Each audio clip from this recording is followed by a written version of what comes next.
വെറുപ്പിന്റെ അവസാനം എനിക്കിപ്പോ ഇവിടെ എന്താ നടക്കുന്നത്, ആരാ വരുന്നത്, ഒന്നും അവന് മനസ്സിലായിട്ടില്ല.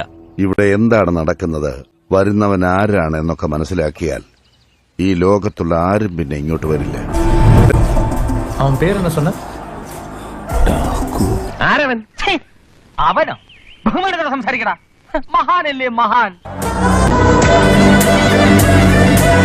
നന്ദമുരി ബാലകൃഷ്ണ എന്ന പേര് അത്ര ഫെമിലിയർ ആയില്ലെങ്കിലും ബാലയ്യ എന്ന വിളിപ്പേരും ജയ് ബാലയ്യ ജയ് ജയ് ബാലയ്യ എന്ന പാട്ടും മലയാളികൾക്ക് പരിചിതമാണ്.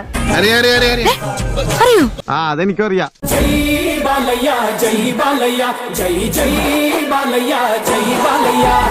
ചുമ്മാ സൂപ്പിക്കാൻ അങ്ങനെ വിളിച്ചേരടേ. ആളൊരു പൊങ്കനാണെന്ന് നെറ്റിയിൽ എഴുതി വെച്ചിരിക്കല്ലേ, സുഖിച്ചോളൂ. ഇപ്പോഴും അതിന്റെ രോമാഞ്ചം വിട്ടുമാറിയിട്ടില്ല. എന്താണ് അവിടെ കണ്ടത്? ഓരോ വ്യക്തിയുടെ ജീവിതത്തിലും കൃത്യമായി സ്വാധീനം ചെലുത്തുകയും മുന്നോട്ടുള്ള യാത്രയ്ക്ക് പ്രചോദനമായി തീരുകയും ചെയ്യുന്ന ഏതെങ്കിലും ഒരാളുണ്ടാവും. എനിക്കും ഉണ്ടായിരുന്നു.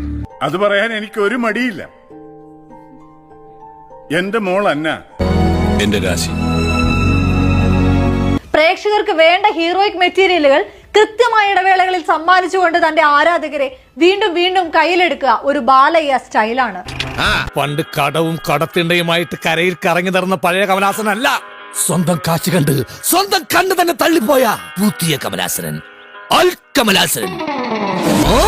തെലുങ്ക് പ്രേക്ഷകരുടെ പൾസറിഞ്ഞ് സിനിമ ചെയ്തിരുന്ന താരത്തിന്റെ കണക്കുകൂട്ടലുകൾ പിഴയ്ക്കുന്നു എന്ന തിരിച്ചറിവ് അയാളെ മാറ്റത്തിന് നിർബന്ധിതനാക്കുകയായിരുന്നു. കോവിഡ് കാലത്ത് സമൂഹ മാധ്യമങ്ങളിൽ ബാലയ്യ ഒരു ട്രോൾ മെറ്റീരിയലായി. അതിനർത്ഥം നിങ്ങളുടെ ഹീറോ തോറ്റെന്നാണോ? തോറ്റുപോയി. Will he give up?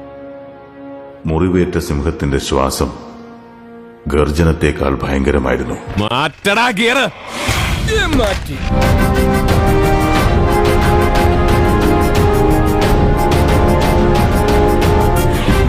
ഇവിടം എനിക്ക് ഇഷ്ടമാവുന്നുണ്ട്, ചിലപ്പോഴൊക്കെ നിന്നെയും.